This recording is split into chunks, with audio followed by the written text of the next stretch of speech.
étant donné qu'ils viennent de passer 3 ans, zéro, nada. En matière de football, on sait tous que jouer à domicile dans ces installations est un avantage. Ça, c'est connu de tout le monde.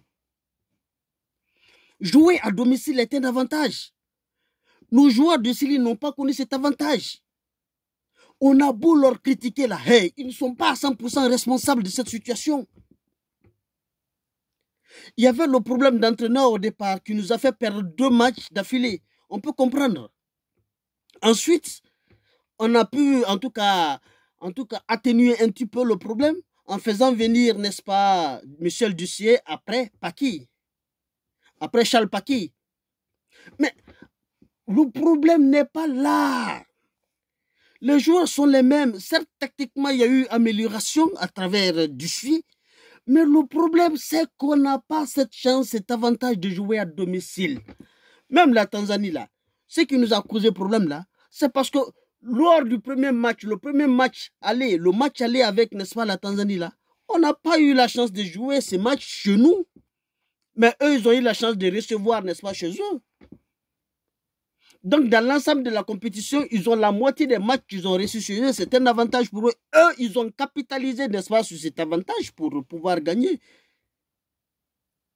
C'est ce qui a manqué à la Guinée. C'est ce qui a manqué à la Guinée. Votre CNRD par-ci, CNRD par-là, ils sont les meilleurs. Mais ça fait combien d'années ils sont là, incapables? Eh bien, vraiment qu'ils rendent le plan, c'est-à-dire qu'ils rendent le tablier, qu'ils libèrent le plancher, qu'ils permettent, n'est-ce pas, à d'autres Guinéens de venir, n'est-ce pas, nous servir, nous donner, n'est-ce pas, ce dont on a besoin, ce que le peuple réclame, ce que le peuple veut. Parce qu'avec eux, là, ça n'ira nulle part. Il n'y a pas d'espoir. Il n'y a même pas d'ordre de priorité. Ils investissent des milliards, n'est-ce pas, dans le branding national, à faire venir des comédiens, à faire ceci, cela. Mais quand même, il n'y a rien de plus grand en termes de branding, n'est-ce pas, qu'une équipe nationale. Si elle va loin et qu'elle remporte la coupe, tout le monde parlera de vous. On parlera du pays. Les projecteurs seront sur le pays. Les lumières seront sur le pays. Il n'y a pas de branding plus que ça. Mais c'est des ignorants. On a affaire à des ignorants, des gens qui ne connaissent même pas l'ordre des priorités. À quoi donner la priorité? Depuis qu'ils sont là, on nous parle, n'est-ce pas, des choses. Il suffit seulement qu'on nous montre quelques échantillons de routes, des kilomètres qu'ils ont fait. Ils multiplient ça par 1000 en nous faisant croire qu'ils ont fait, n'est-ce pas, 2000 km carrés. Pardon, 2000 km de route. Mais où sont ces 2000 km de route, bon sang de Dieu? Où sont ces 2000 km? On ne voit pas. C'est dans leur imagination, c'est dans l'imaginaire, n'est-ce pas, de ces gens, de ces propagandistes, des personnes qui veulent vraiment plomber ces pays parce que tout simplement, ils ont leur intérêt, ils ont des intérêts avec le CNRD, ils préfèrent maintenir, n'est-ce pas, cette situation, ce statu quo. Ça ne peut pas aller, bon sang de Dieu. On doit en finir avec cette situation. On a des amateurs à la tête du pays. Ils ne sont pas à leur place. Leur place, c'est dans les casernes, bon sang de Dieu. Ils doivent quitter, ils doivent débarrasser le plancher. Ils doivent s'en aller. Trop, c'est trop. 3 ans, vous êtes là. Vous dites que vous êtes des révolutionnaires, des réformateurs, incapables d'homologuer un stade. On a des stades qui sont là. L'homologation, c'est quoi? C'est de passer quand même à quelques rénovations. Mettre, n'est-ce pas, quelques trucs, n'est-ce pas, sur les normes. On ne vous dit pas de construire de nouveaux stades. On vous dit de rénover, de les mettre dans des normes. Vous êtes incapable de le faire. Vous êtes incapable de le faire. Mamadi Doumbouya, toi, tu es venu en tant que soldat. Le soldat est pragmatique en principe, normalement. Mais tu es venu, tu t'es mis dans la peau des intellectuels. Et tout le monde sait que les intellectuels, généralement, ils compliquent les choses. Les choses simples sont compliquées. Ils te parlent de procédures, il faut procéder par là, appel d'offres, ici, sortir. Quand toi-même, tu construisais ta propre maison, là, ton étage qui est, je ne sais pas, à qui pour quelque chose comme ça, là. Quand tu construisais ça, là, le jour que tu as décidé de construire, tu es parti chercher, n'est-ce pas, soit un ingénieur, non? Il t'a fait un devis, tu as acheté tout le nécessaire pour la construction, n'est-ce pas, de ton truc. Pour le stade, là, tout le monde sait que c'est quelque chose d'urgent. Tu n'as pas besoin, n'est-ce pas, d'appel d'offres. C'est urgent.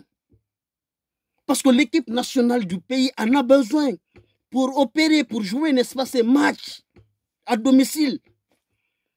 Il n'y a rien de plus urgent que ça. C'est plus urgent, n'est-ce pas, que les arguments farfelus que vos ministres ont donnés pour pouvoir passer des marchés de gré à gré, là.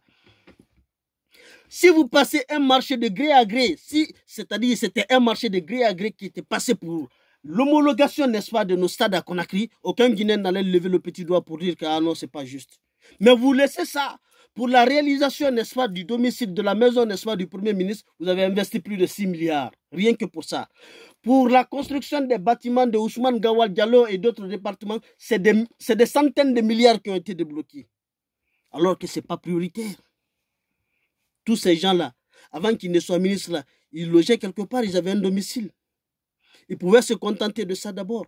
Capitaliser, n'est-ce pas, sur cette économie, c'est-à-dire sur comment dirais-je, sur le peu d'argent qui a pu, disons, qui a été épargné.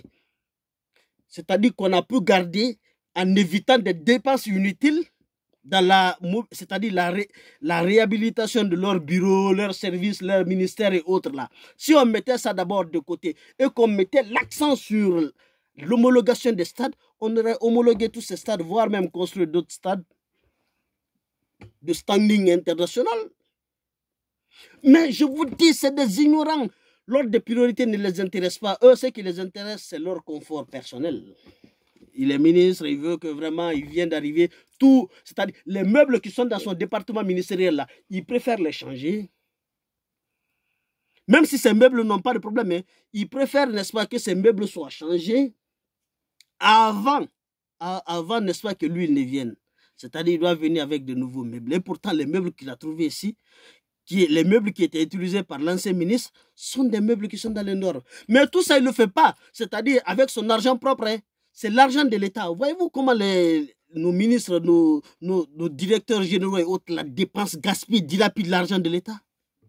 Si vous mettez tout cet argent de ces différents départements ministériels, de ces directions, vous verrez que cet argent serait capable non seulement d'homologuer les 2 stades de Conakry, stade du 28 septembre, stade de Nongo, et construire même d'autres stades. Mais ça, ce n'est pas leur priorité. Ils ne défendront jamais cela. Ça, c'est bon, c'est par rapport au foot. Pour eux, c'est par rapport au foot. Le foot, c'est trop l'affaire du peuple. Et le peuple, ce n'est pas tout à fait notre priorité. Ils mettent ça au calendrier grec. Ces gens-là, il faut les dire. Le CNRD doit partir. Ils ne pourront rien. Ils n'ont pas de niveau. Le niveau n'y est pas. Ils ne sont pas des patriotes. Ils font semblant de l'être. Ils veulent donner, refléter l'apparence, n'est-ce pas, d'être des patriotes, des gens qui aiment la Guinée. Mais au fond, si nous examinons leur comportement, tel que je viens de le décrire, vous verrez qu'ils ne sont pas patriotes. Eux tous, ils sont dans des conforts. Ils ont rénové, n'est-ce pas, non seulement, ils ont reconstruit en quelque sorte les départements ministériels. Tous les meubles qui étaient là, ils ont tout débarrassé, ils ont enlevé ça pour emmener, n'est-ce pas, de nouveaux. Et pourtant, les anciens ministres étaient dans ces conditions, tout était OK, tout allait bien. Mais eux, ils n'ont pas eu besoin de tout ça. Ils ont tout débarrassé, tout changé avec l'argent de l'État. D'autres sont allés même à construire d'autres, n'est-ce pas, des départements au-delà du département du local.